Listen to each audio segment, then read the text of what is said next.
Akala mo ba ubo lang yan?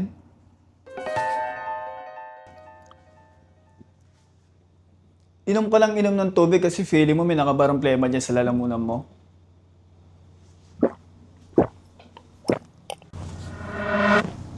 O kaya naman nagigising ka sa madaling araw kasi feeling mo may umapos sa dibdib mo at hindi ka makahinga.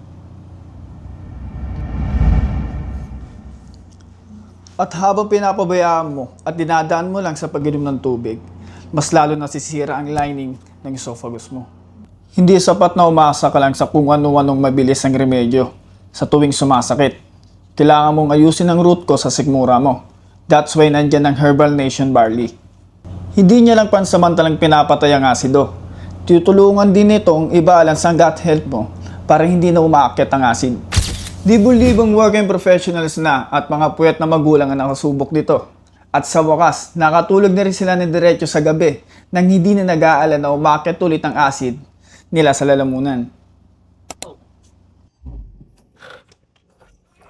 Huwag mong hintayin na lumala pa yan sa seryosong ulcer o GERD. Alagaan natin ang ating bitoka habang maaga pa. Message ka para matulungan ka namin.